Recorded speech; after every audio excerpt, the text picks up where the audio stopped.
Este es el momento exacto para compartir una buena conversación sobre libros, arte, cultura, cine, música y conocer la agenda cultural en todo el país. Bienvenidos a Exacta Dimensión, una hora de buena conversación, mejor plática y con un invitado especial, usted. Exacta Dimensión, a través de RCR, Red de Comunicación Regional. Dirección y conducción, Alberto Ríos Ramírez.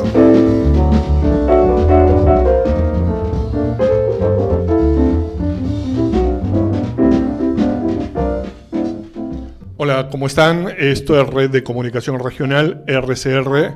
Estamos en Exacta Dimensión. Yo soy Alberto Ríos, con una nueva edición de nuestro programa. Estamos hoy con el escritor cusqueño Pedro Rolando Ugarte Valdivia. Pedro, ¿cómo estás? Bienvenido al programa. Muy bien, muchas gracias. Gracias por la invitación. He revisado tu biografía personal o tu hoja de vida y encuentro que tú has sido estudiante de economía, graduado en economía, has estudiado en Londres, has desarrollado negocios de exportación, de comercio. ¿En qué momento, después de esta historia de economía y tráfico comercial y rutas comerciales, entraste a la literatura? ¿Cuál es el momento donde tú dices, por acá estoy, por acá necesito ir, ¿no? Es el año 1999 en que me di cuenta que todo lo que leía me aburría. Y me dije, si algo me aburre tanto, es que tendría algo yo que decir. Bueno, debo decir, he leído bastante. La carrera profesional la hice en 8 años. Lo normal hubiera sido 6. Así que tuve 2 años de recesos y demás. Y me sumergí en la biblioteca que tenía en casa. He leído antologías completas. ¿Era una biblioteca familiar? Sí. He leído a Dumas completo. ¿Cuál es el momento en que la literatura entra a ti y dices, esto es lo que quiero? Yo creo que siempre la tuve. Leí Paco Yunque, estando en primero de primaria. Me hizo llorar, me acuerdo. Me impresionó mucho. Y me hizo descubrir una cosa que era... Bueno, yo era un niño, ¿no? Me llamó tantísimo la atención. Yo soy salesiano, de manera que vi una realidad distinta. Era la literatura social de Vallejo, ¿no? Creo que allí comienza. Siempre leí. Vallejo es tu primer autor que te lleva y te dice, la literatura es lo que quiero contar historias, quiero escribir. No, buscaba más bien asombrarme, porque eso que ha hecho con Paco Yunque es algo realmente fuerte, ¿no? Me gustó mucho, me impresionó. He sido lector a partir de ese momento, ¿no? Tú eres natural de Quillabamba. Soy de Santa María, un pueblo... Es una localidad aledaña. Así es un pueblo pequeño cerca a Quillabamba, ¿no? Cuéntame Quillabamba, ¿cómo era en ese primer tramo de tu vida? ¿Qué representó para ti? Quillabamba era el lugar a donde yo iba de vacaciones, en primaria, y creo que fue hasta segundo o tercero de media, ¿no? Era el sitio donde yo podía vestir de otra manera, muy liberalmente, ir a la piscina todo el día, ir al cine de mi padre todas las noches, y es ahí justamente donde se formó Vilaví, el libro, el cuento que me has comentado. Esa es casi realidad, ¿no? Pero no 100%, es una recreación, y creo que he contado la historia pero maquillándola para darle toques simpáticos y que el 100% sea simpático, ¿no? No el 100% fue. ¿Hasta cuándo estuviste en Quillabamba? Yo nunca he vivido en Quillabamba. Nunca he vivido en Santa María más que hasta los 2 años, me parece. Siempre viví en Cusco, me eduqué en Cusco, pero iba de vacaciones, de verano a Quillabamba. Representaba ese momento de descanso, de esparcimiento, de disfrute. De un cambio completo con lo que yo vivía en Cusco, que es una ciudad más bien fría, ¿no? Podía estar lejos de mi madre, que me controlaba tanto, siempre lo ha hecho.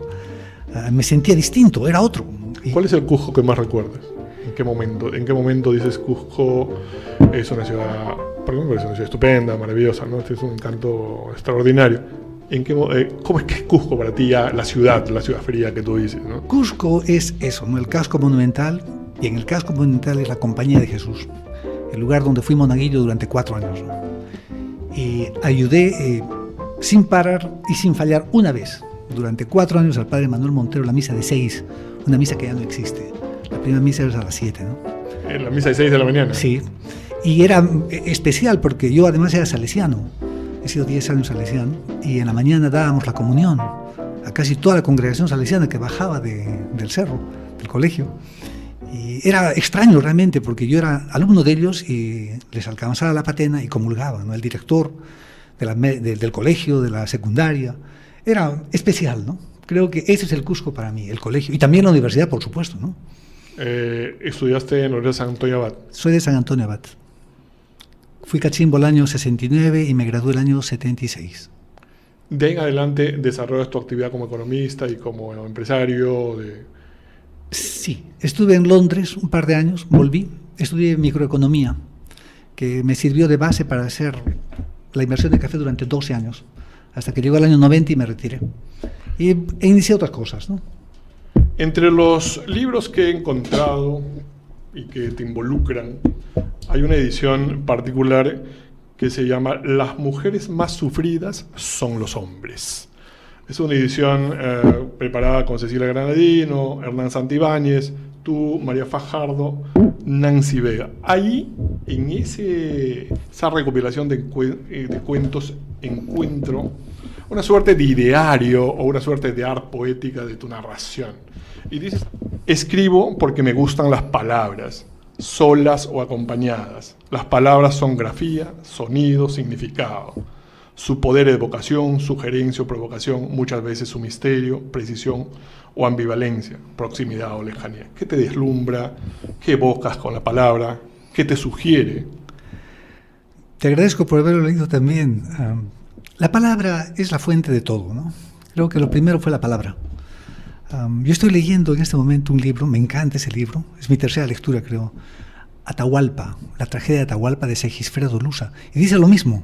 El Inca lo sorprenden y él dice, yo no creo que la palabra estuviera en el libro, la palabra está en la boca, es lo que me enseñaron, y eso fue lo primero. Cuando hablamos nos conocemos y obedecemos o recibimos el mandato. La palabra es, supongo yo, ¿no? Lo más sugerente. Podemos pensar en la palabra, ver la palabra, escribir la palabra. Y creo que a mí me gustan las palabras, definitivamente, ¿no? Lo mismo que tomar un trago, lo mismo que ver un paisaje. ¿Te gustan las palabras como sonido, como grafía o como herramienta para contar una historia? Como significado. Hay palabras bonitas, por ejemplo. ¿Cuál es la palabra más bonita que has escuchado? Azulema, azufre. Hay palabras que me gustan, ¿no? Almudena. Almudena es un nombre. Almudena es un nombre. Es muy popular en España. Es de origen árabe, es ciudadela, pequeña ciudad fortificada, ¿no? ¿Te gusta escribir? ¿Te gusta tocar el misterio de los significados? Sí, creo que las palabras son como magia, ¿no? Nos dicen tantas cosas, nos hacen pensar, ¿no? Son muy sugestivas. Creo que están hechas para eso. ¿Qué te ha permitido conocer la palabra? Estudiar. He sido un buen estudiante siempre, ¿no? He sido muy pegado al libro y creo que ha habido varios acontecimientos en mi vida que me han hecho reunir libros.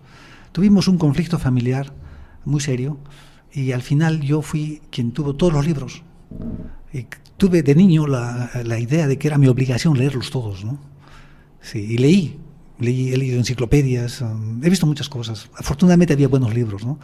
Y hay cosas que he hecho mal, he cometido errores. He leído Platón completo, Aristóteles completo, pero sin una guía, sin un asesor. Creo que si hubiera tenido ese asesor yo sería otra persona, ¿no? Pero sí, me creó una gran confusión y sí, una sorpresa por las oraciones, ¿no?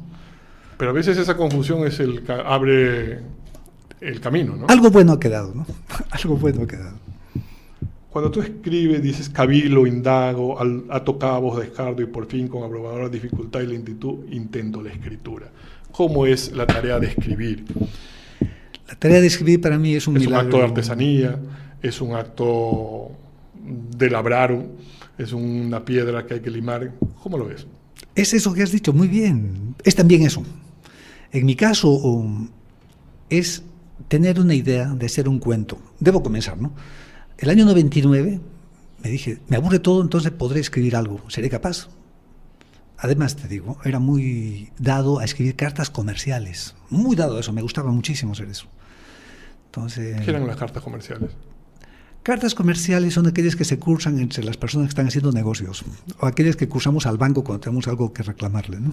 O sea, buscas establecer un vínculo comercial. Fijar mi punto de vista y respecto de un negocio. Tener una precisión absoluta de lo que estoy diciendo, ¿no? Y que sea irrefutable. Entonces creo que allí eso fue una ventaja para mí. Algo más, mi padre fue alcalde de Cusco el año 80-81 y tuve la gran fortuna de que él me pidiera que yo haga sus discursos, y lo hice desde el principio hasta el final, desde el primero al último, y tuve, claro, bastantes gollerías, ¿no? Acceso al archivo, en donde estaban todos los discursos hechos por los alcaldes de Cusco. ¿Redactados por quiénes?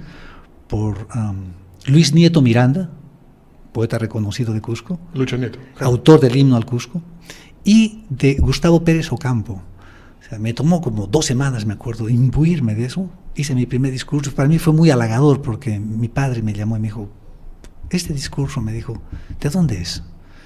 Es de acá, le dije. ¿Puedo ver el archivo? Claro, chequéalo. Era gracioso porque era el mismo lenguaje telúrico, las invocaciones a los apus, a la naturaleza, ¿no? Sí, creo que me adapté, absorbí eso, ¿no? Y creo que lo trasladé. Y creo que lo hice bien, ¿no? Modestia aparte, creo que lo hice bien. Tú que has visto discursos de políticos, los has revisado, ¿no hay una pérdida de la calidad en el discurso en la política? En este momento sí, creo que la política, creo que ese es su destino, ¿no? Desbarrancarse. Desgraciadamente la política es un negocio que yo considero de los crápulas, ¿no? Hay excepciones, por supuesto, pero creo que la política está estropeando las cosas, ¿no? Decía en una editorial César Hildebrand, ¿cómo es posible que donde se sentara Porras Barrenechea como senador hoy haya tanto impresentable, ¿no? Buen paralelo, es un abismo de diferencia, ¿no? No hay calidad, cada vez hay menos. Tus gustos literarios, ¿cuáles son los libros que han marcado esa ruta? Si bien entró en un momento una vocación por escribir, pero siempre tenemos unos libros o unos textos o unos autores que nos dicen, no, esto es lo que quiero, ¿no? Bueno, me gusta Dostoyevsky, me parece extraordinario. He leído hace poco Crimen y Castigo. Lo leí a los 18, me sumí en una depresión. Me acuerdo que mi consejero espiritual, padre Manuel Montero, mi padrino de todos los sacramentos, me dijo, claro, estás en ese estado porque has leído este loco, no lo vuelvas a leer. No hice caso, leí todo Dostoyevsky. Y he leído Crimen y Castigo. A veces no hay que hacerle caso a nuestros consejeros. No, creo que son puntos de vista, ¿no? Y el ser humano es tan múltiple, tan extraño, ¿no? No llegamos a conocernos completamente, ¿no? No sabemos en qué un estímulo, qué efecto va a tener, ¿no? A mí creo que me hizo mucho bien. He leído a Dostoyevsky hace poco, Crimen y Castigo, y he vuelto a leer El Jugador, que son joyas absolutas, ¿no? He leído Crimen y Castigo y he encontrado que tiene un gran sentido del humor. Me ha dado la impresión de que tiene un gran sentido del humor, esos personajes extremos y todos locos, ¿no? Me parece una parodia, me parece una tomadura de pelo, ¿no? Me ha gustado. Y creo que mi afecto por Dostoyevsky ha crecido, ¿no? Mi admiración después de terminar nuevamente El Jugador es más grande ahora. Es que a veces la locura en la literatura puede ser cordura pura, ¿no? Seguramente son seres excepcionales, ¿no? Esas son obras cumbres. Ahora, la literatura rusa pues tiene una dimensión extraordinaria. Dostoyevsky es uno de tantos grandes como Chekhov, como Tolstoy, como Turgenev, ¿no? Es mi favorito. No puedo decir que he leído a Tolstoy más que Gary Paz, ¿no? He leído a otros cuentistas, a Lermontov, me acuerdo, a Pushkin. He leído bastante cuentística rusa, ¿no? Aparte de la literatura rusa, otros autores que te hayan... Bueno, Alejandro Dumas es un gran autor, ¿no? He leído su obra completa, la menciono en Vilaví, porque sí, creo que yo cusqueño, yo barroco, siento como que tengo un templo dentro de mí, que hay altares donde he erigido y he puesto a mis autores favoritos, ¿no? En el altar mayor, bueno, mi altar mayor está vacío. Digamos, en la segunda línea están Dostoyevsky, están autores No, rusos, es una broma. Creo que en el altar mayor no debiera estar nadie, ¿no? Creo que hay los altares principales. El primero yo creo que es Dostoyevsky y al otro lado está Dumas, ¿no? Creo eso. Hay gente que me gusta mucho. Me gusta Herman Melville. Me parece extraordinario el cuento del escribiente, ¿no? De Bartleby. Jack London me parece monumental. He leído El Idólatra. He leído de él hace poco una novela maravillosa, El Peregrino de las Estrellas. Una maravilla absoluta, ¿no? Tiene 300 páginas, 150 son obra de arte absoluta, ¿no? O también, ¿qué otro americano? Bueno, Poe todo lo menciona, ¿no? pero creo que son mis ¿Y favoritos. entre los nacionales? Bueno, me gusta mucho el Bagrecico de Francisco Izquierdo Ríos. Escritor amazónico. Precioso cuento. Me gusta mucho López Albújar, Matalaché, con Semaille. Me gusta, ¿quién?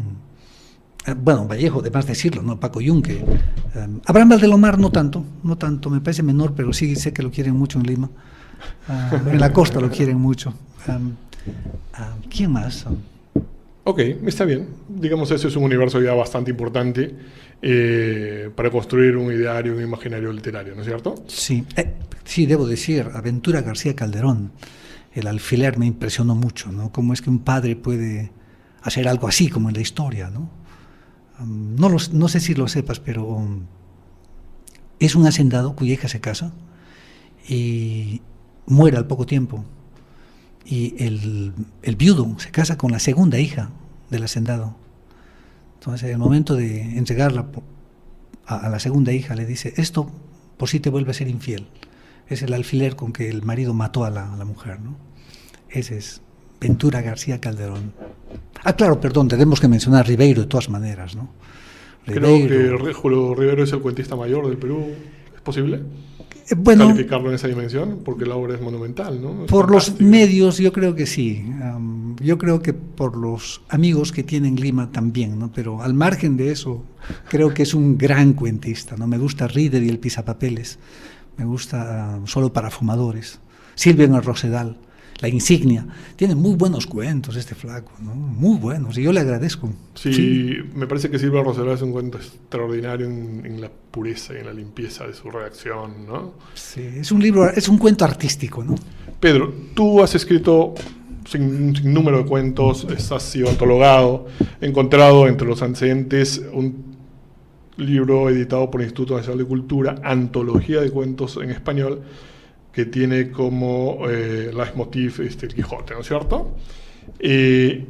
Ahí tú publicas un cuento que se llama Esfinge de Viento, donde me ha sorprendido un tema al final del cuento que utilizas grafías como sudoku, ¿no? Para cerrar la historia. Cuéntame un poco de eso. Bueno, Es Esfinge de Viento. Esfinge de Viento es posiblemente el cuento más abstracto que tengo. Ha sido muy criticado el lenguaje. Me han dicho que es acartonado, que es antiguo. Quizá, yo acepto eso, tienen razón. Pero creo que el cuento funciona. Me gusta mucho Esfinge de Viento. Lo hice, quien creyera, un mes antes del fallecimiento de mi madre. Y mi estado de ánimo era otro, ¿no? Adecué, yo había trabajado ya algo, pero creo que es muy imaginativo. Y sobre todo el final es una inspiración del momento, ¿no? ¿Cómo debemos entender la grafía del final del cuento? Creo que es un deseo de deslumbrar al lector. Tuve la idea por los crucigramas, ¿no? Y ocurrió, acerté con el nombre, ¿no? No es todo una cosa cerebral, o sea, hay mucho de coincidencia, ¿no? Y claro, de búsqueda, porque hacer un cuento me toma a veces años, ¿no? Me toma años. Porque escribir un cuento es labrar una piedra. Yo creo que hacer un cuento es descubrir la verdad, una faceta de la verdad. Un cuento es un desafío. Un cuento para mí es una revelación, ¿no? Tener una idea, puede ser una palabra, puede ser una frase, puede ser un lugar, pero siempre hay mi propósito de hacer algo artístico, que me guste, ¿no? Que tenga sentido. Y claro, en donde yo pueda hacer que brille la palabra, ¿no? Ese cuento en particular, ¿cuál es tu punto de referencia? ¿Partiste de un lado o, como dices tú, es una inspiración? Esfinge de Viento es un constructo, es algo que se ha ido haciendo poco a poco y rehaciéndose. No sabría decir exactamente cómo, yo tendría que revisar todo el expediente que guardo de cada cuento, ¿no? Porque los guardo. ¿Elaboras un expediente? Sí, tengo 20, 30, 40 copias, ¿no? Al margen de lo que se queda en la máquina. Para contarme cómo se elabora un expediente de un cuento, volvemos en la segunda parte del programa. Mientras tanto, lo dejamos con un fragmento de Concierto para piano número 1 de Tchaikovsky, que tanto le gusta a Pedro. Así es. Volvemos en el próximo bloque. Red de Comunicación Regional. la red que une y comunica al Perú. Alfil Press Comunicaciones. Somos una empresa especializada en consultoría y asesoría corporativa. Realizamos campañas de prensa, manejo de conflictos sociales, organización de eventos, producción de programas periodísticos de radio y televisión, locución profesional y media training. Contamos con un staff de profesionales y una moderna infraestructura para desarrollar proyectos de radio y televisión en vivo a nivel nacional y en prensa escrita. Alfil Press Comunicaciones. Teléfono 224-5722.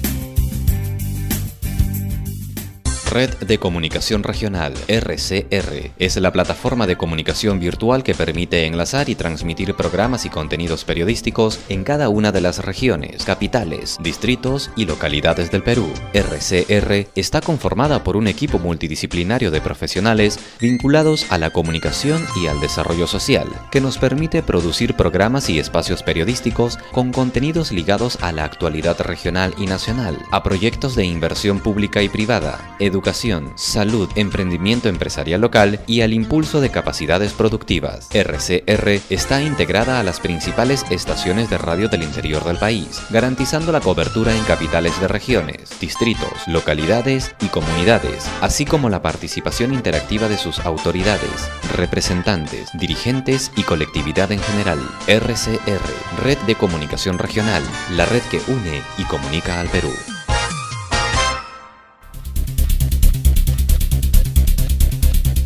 Red de Comunicación Regional, la red que une y comunica al Perú. Esto es Red de Comunicación Regional, estamos en Exacta Dimensión. Pedro, decías en el bloque precedente que cada cuento tuyo tiene un expediente. ¿Cómo si fuera un expediente, un cuento? Me intriga. Se reúne todas las páginas que han sido escritas, ¿no? Si, por ejemplo, pienso en el cuento que ha tenido más éxito, Relámpago Inmóvil, eso comenzó en un taller de literatura con Cromwell Jara, y él dio un detonador. Era muy sencillo el detonador, era generalmente 7, le sobran detonadores a él. Y dijo, cuando recogió la moneda, se dio cuenta que tenía poderes extraordinarios. Eso queda en un papel, y yo voy acumulando los papeles. Y tengo un expediente altísimo, de Relámpago tendré 40, 50 borradores. ¿Y vuelves sobre ellos siempre? No, nunca, no vuelvo. No vuelvo, pero lo tengo como una reliquia para mí. Quizá alguna vez me ponga nostálgico y quiera ver, ¿no? Tengo 183 expedientes. Entonces, ¿podríamos decir que un expediente literario sirve para la nostalgia? No. Creo que... ¿Por qué lo reúno? Bueno, tengo mucho espacio en mi casa para comenzar, ¿no? Me gustan los papeles. Tengo obsesión por los papeles, ¿no? Soy como una polilla. Así que no quiero que se vaya, ¿no? Y los guardo. Y se acumula el polvo y demás, pero sí yo los cuido, ¿no? Me maravilla cómo es que uno imagina cosas y a veces tengo el deseo de volver y saber por qué y cómo lo hice, ¿no? Cómo surgió. No, nunca lo he hecho hasta ahora, pero sí tengo. Y algo más, siempre que termino un cuento, termino entre comillas porque parece que nunca se terminará, ¿no? Lo mando a Huancayo, mando una copia a un amigo mío, a Huancayo, donde él tiene un archivo mío, ¿no? Y le doy una copia a mi hermana, que también tiene otro archivo. ¿Por qué lo hago?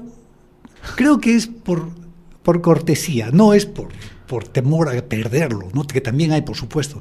Pero sí, lo hago para que sepan qué estoy haciendo, ¿no? Porque como tengo una vida de escritor y es publicado por primera vez después de 16 años, entonces puede pensar de que no hago nada, ¿no?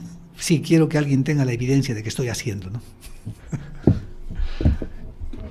De lo que estás haciendo, está en circulación un volumen de cuentos editado por Altazor que se llama Relámpago Inmóvil. He leído el libro con meticulosidad, he entrado y me he deslumbrado por dos cuentos en particular. Uno que se ubica en el ataque yihadista a la estación de Atocha en Madrid. Es un destello, es una impresión de luz impactante. Primero cuéntame cómo fue concebido el libro como volumen y ese cuento en particular. Creo que es un cuento mayor, en una opinión muy personal, por cierto. Gracias. El libro me tomó 2 años seleccionar los cuentos. Yo pensé hacer un primer libro que fuera cronológico, de acuerdo a cómo se hacían los cuentos, pero me he dado cuenta también que la opinión académica es que debe ser un corpus y debe haber un denominador común. Un hilo conductor. Exactamente, un hilo conductor. Eso se nota mucho más en la segunda parte, en donde hablo exclusivamente de temas artísticos, ¿no? O de oficios y artes se llamo. Lo que he tratado de hacer es eso justamente, ¿no? Que hay una coherencia en todo el libro. No sé si lo he conseguido, pero sí, definitivamente la segunda parte sí lo he conseguido porque es obvio, ¿no?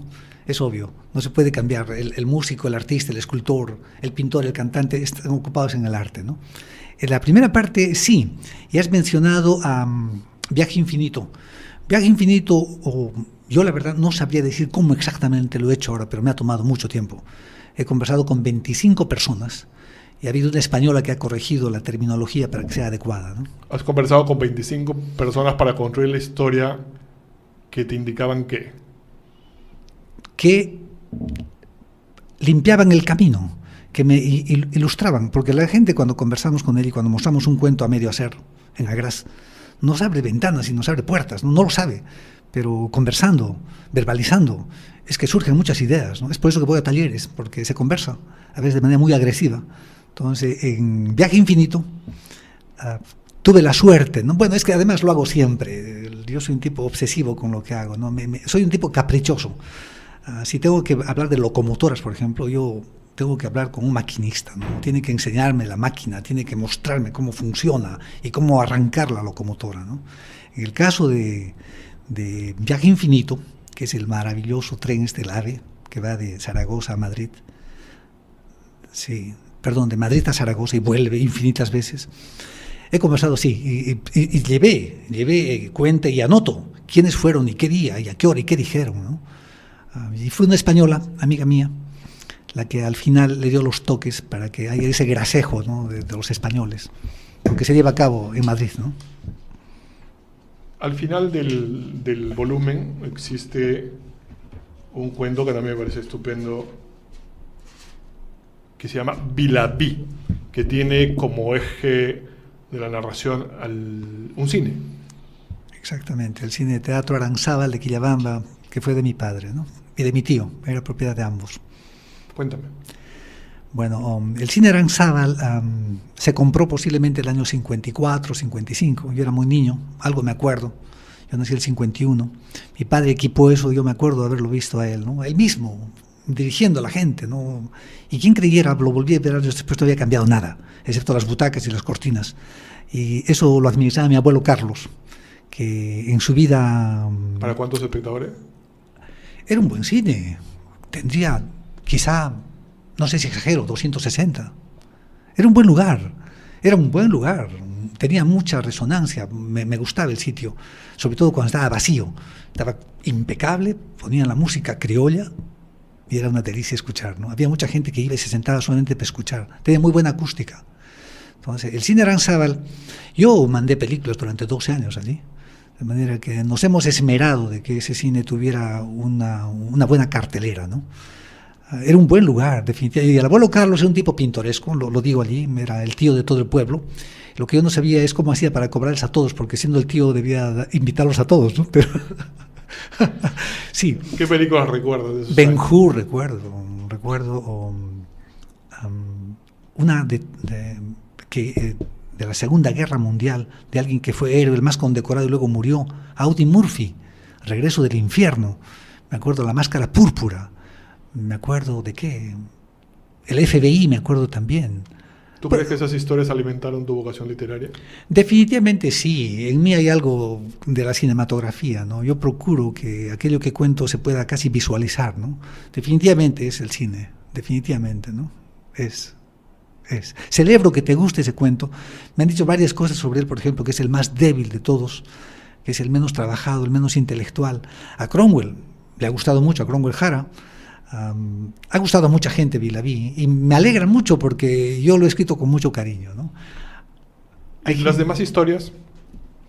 Bueno, las demás historias son diferentes y cada una tiene su lugar, porque me demanda tiempo. Relámpago Inmóvil, por ejemplo, me tomó 2 meses escribir la obra, 1 mes y medio corregir.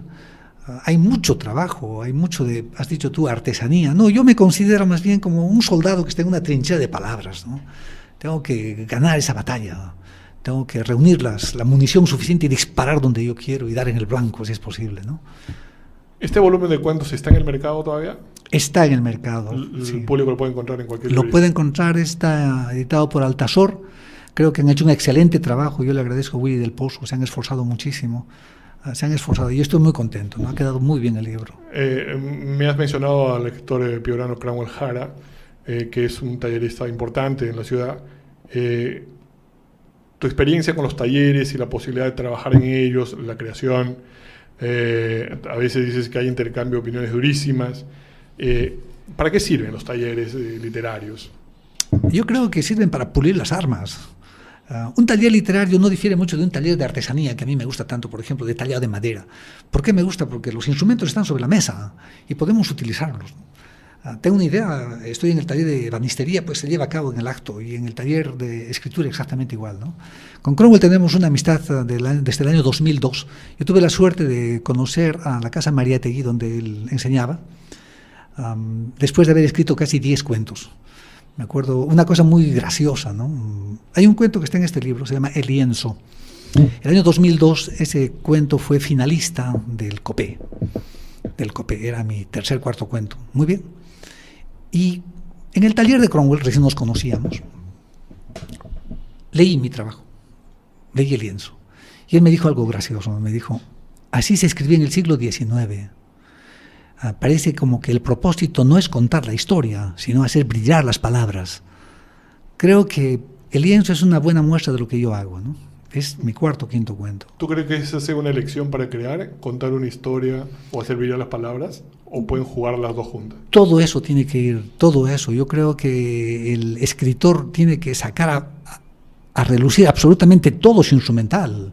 Y definitivamente varía, ¿no? La aptitud, la capacidad, el talento de cada quien, pero todos tenemos eso, algo de eso, ¿no? Yo soy muy fuerte, por ejemplo, en el vocabulario. No porque sea una cuestión infusa que yo la tengo, por la gracia de Dios, no. Porque me esmero con eso. Me esmero en cincelar las frases, ¿no? Y el cuento creo que es mi patria, porque es allí donde yo puedo llevar a cabo algunos conceptos que tengo, ¿no? Por ejemplo, que el cuento es una unidad narrativa cerrada. O sea, no debe haber nada fuera. Nada debe estar fuera. Pero debe estar lo suficiente, exactamente lo suficiente dentro, nada más. Entonces, creo que el cuento exige brevedad en la palabra, precisión, como un bisturí, ¿no? O la contundencia de una bala, la dirección de una bala, ¿no? Eso es un cuento. O sea, ¿Cuál es el cuento más lindo que has leído en tu vida? El cuento más lindo, el que más me ha impresionado definitivamente es Bartleby el escribiente, de Herman Melville. Ese cuento es maravilloso, ¿no? Yo lo leí a los 18 años, me acuerdo que no pude dormir. Bueno, lo leí por casualidad, en la gran biblioteca esta, y lo leí y no pude dormir. Me impresionó mucho y no he olvidado el impacto que me causó, ¿no? Sí, es una maravilla de trabajo. Ese es un buen dato. El cuento bien hecho no te debería dejar dormir. Creo que el cuento es un golpe en algún lugar de nuestro cuerpo, ¿no? Y si es a nuestra mente mejor, si es a nuestro corazón también, ¿no? Es un cuento. O sea, es una adrenalina pura, ¿no? Es inyectar una cosa nueva. Eso es un cuento, ¿no? Y para quien quiere escribir, ir a un taller es importante. Sí. ¿Recomiendas al jóvenes muchachos que quieran empezar a escribir historias y cuentos o narración? Sí, definitivamente, sí. El taller para mí es una maravilla. He hecho talleres con José Antonio Bravo, que ha fallecido el año pasado. Con Cromwell Jara asisto hace 15 años a su taller. Últimamente, hace casi medio año, estoy con Otilia Navarrete. Y claro, la gente me pregunta, ¿no? ¿Cómo un tipo que escribe, que ha publicado, que ha ganado un premio, va a talleres? Bueno, yo voy porque aprendo. La misma Otilia me dice, tú comparas. Jamás comparo. ¿Por qué voy a comparar? Yo vengo aquí porque es una cosa social en primer lugar.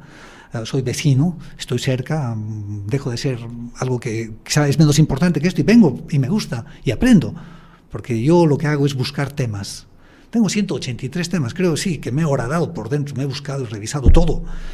Lo que tengo que hacer ahora es indagar otras formas de ese cuento, ¿no? Y creo que en los talleres se consigue eso. ¿En qué momento se encuentra la literatura peruana? ¿Cómo encuentras en este momento el universo de escritores, cuentistas, narradores? ¿Cuál es tu percepción? Bueno, soy un hombre de 65 años, yo veo demasiado joven metido en esto, ¿no? Y no los leo. ¿Y eso? ¿Por qué? Porque creo que hay cosas más trascendentes que leer, ¿no? Últimamente sé que se dedican a contar sus vidas familiares y demás. ¿Qué importancia puede tener para mí eso, no? No, para mí ninguna. Creo que el cuento debe tratar de cosas trascendentes que sean importantes para todos, ¿no? Una cosa universal, que nos sea útil a todos, no la experiencia de cada uno con su familia y demás, ¿no? Salvo que sea familia muy, muy famosa o decisiva en la historia del Perú, que creo que son pocos, ¿no? Con eso me estás diciendo que los narradores presentes no te gustan mucho, no te interesan tanto. Creo que no tengo interés en ellos porque no he llegado a ellos, no, creo que mi tiempo está para otras cosas, ¿no? Sí, creo que yo debo leer a los grandes. Creo que esa es mi obligación, ¿no? Leer a los grandes. Pero ojo, yo soy un adicto al periódico, leo el periódico. Yo puedo dejar de comer, pero no de leer el periódico. Estoy informado, ¿no? Eso sí es verdad. Admiro a los periodistas, algunos que escriben muy bien, yo subrayo. Y luego una noche reviso lo que he subrayado. ¿Qué periodistas son? No puedo mencionar a ninguno, pero hay gente que escribe muy bien en nuestra patria. Escriben muy bien. Y yo me admiro de la calidad de algunos periodistas, ¿no? Sí. Lo hacen, escriben bien. Me parece importante también que nos comentes un poco los chicos, jóvenes, muchachos que quieren leer, que a veces no encuentran el espacio o el gusto. ¿Por dónde deberían empezar? ¿Es importante que se lea? Sí, es importante leer, es formativo, es aleccionador, es educativo. No puede haber ningún aspecto negativo en la lectura, es algo que uno elija mal los temas, ¿no? Uno tiene que aprender, con los textos enseñan, y hay una sustancia que queda, ¿no? Como hace un rato tú decías, has leído a Platón, Aristóteles, de esa confusión algo habrá, bueno, por supuesto que sí. O sea, leer y buenos textos enseña. Bueno, por lo menos aprendemos a expresarnos bien, ¿no? Tú eres cusqueño, ¿qué escritores hay en el Cusco hoy? Hay Luis Nieto de Gregory. Que valga la pena visualizarlos y ponerlos en vitrina, ¿no? No sé. Porque se trata un poco de eso también, de que los escritores salgan un poco de sus gabinetes y de sus, digamos, centros de reunión y empiecen a verse y a difundirse, ¿no? Pues estoy alejado de mi tierra desde el año 82. Lo que sé es que hay un escritor que siempre lo mencionan, es Luis Nieto de Gregory. Él ganó el Copé. Que es hijo de Lucho Nieto. Exactamente, Lucho Nieto Miranda, su padre. Él creo que es un buen escritor, es un hombre dedicado al oficio, ¿no? Ganó el Copé con un cuento María Nieves, que me gustó mucho, un cuento histórico. Y hay una chica, Karina Pacheco, últimamente que escucho su nombre, la vi publicando un libro de Tom Suidema, pero no la conozco como autora, ¿no? Pero sí, espero que en mi tierra estén escribiendo, ¿no? ¿Y otras variables de la literatura? ¿La poesía te gusta? La poesía para mí es inaccesible. Al único poeta que he leído completo es a Miguel Hernández, el español, claro, El rayo que no cesa, maravilla absoluta, su elegía es una joya. Pero creo que no he leído más poesía porque es demasiado personal. Creo que los poetas son arbitrarios en el uso del lenguaje y creo que hacen al revés que nosotros los prosistas, ¿no? Nosotros nos desnudamos con la palabra, mostramos. Aquel que quiera saber qué psicología está detrás de este libro, simplemente puede examinar y va a saber quién está detrás. Con la poesía no, parece como que el poeta se esconde detrás de las palabras, ¿no? Es la impresión que tengo. ¿Cuánto te gusta la música? Veo también que la música está presente en muchas de tus narraciones. Sí, la música ¿Cuán importante es? Es importantísima la música, pero la escucho muy poco. Yo prefiero el silencio. Pero yo he estudiado violín durante un año y aprendí muy poco. Hace 10 años estuve año y medio intentando la armónica cromática, pensando que era el instrumento más fácil de la tierra, porque es el que más se vende, ¿no? Se ha tocado hasta en el espacio. Alguien llevó de contrabando una Little Lady y la tocó, ¿no? Un villancico. Sí, ocurrió. Entonces yo pensé eso, ¿no? Cuando en todas partes yo lo haré. No, estuve año y medio y me retiré. ¿Por qué? Porque mi profesor Juan Carlos Sampietro, un argentino simpaticísimo, gran músico, se ilusionó conmigo, como yo soy un parlanchín, pensó realmente tiene talento, va a componer. No, fue un fiasco. Llegó una niña, tenía 15 años, al mes tocaba mejor que yo, me retiré. me retiré. Me dije, no, creo que mi futuro está en el triángulo, eso sí que no voy a fallar, el triángulo. Pedro, ¿qué tienes en camino? En camino tengo varios cuentos, bueno, como un propósito, tengo varios no terminados, ¿no? Porque si digo que tengo 183 expedientes, 183 cuentos, no todos son publicables. Publicables deben ser, si los he contado, son 46 publicables. De los 183, ¿cuántos tienes publicados? Me parece que 12, 15, 16. 15, 16. Hacer como este, un texto como este, yo creo que me va a tomar un par de años, ¿no? Me he esmerado mucho en esto. Esperemos, Pedro, que esos 15 o 16 adicionales tengan vida lo más pronto posible, porque tampoco pueden estar durmiendo en el cajón, ¿no? Hay un momento que tienen que salir a luz. Yo creo que antes de un par de años va a salir el segundo libro, ¿no? Se llamará Zodiaco en un desván, se llamará El ocaso de los centauros, se llamará Matrioska, correspondencia secreta. Tengo un montón de textos, ¿no? Pero no, esta calidad yo creo que es la artillería pesada, ¿no? Esto es lo mío, esto es lo máximo que he escrito, ¿no? Bien, Pedro, ha sido un placer conversar hoy contigo. Seguramente seguiremos dialogando en otro momento, y nos despedimos de ti. Cerramos el programa con las recomendaciones que siempre estamos estableciendo. Entonces queda como recomendación el libro de cuentos de Pedro Ugarte Valdivia, Relámpago Inmóvil, que está editado por Altazor. Lo pueden encontrar en cualquier librería de la ciudad. Recomiendo también la última publicación del escritor piurano Cranwell Jara Jiménez, El Faite, que explora un poco los bajos fondos, las arenas movedizas de la ciudad, y pueden encontrar este personaje que es un poco el malo del barrio, ¿no?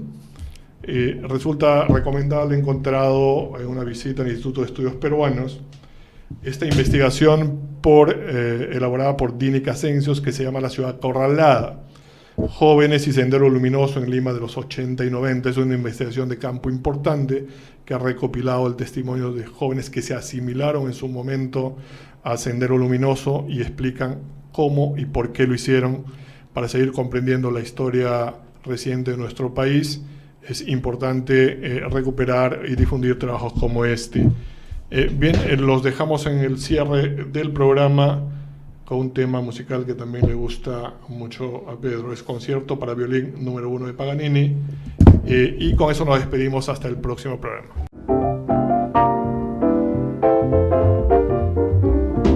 Exacta Dimensión llegó a ustedes gracias a RCR, Red de Comunicación Regional. Los esperamos en nuestra siguiente edición. Gracias por su sintonía.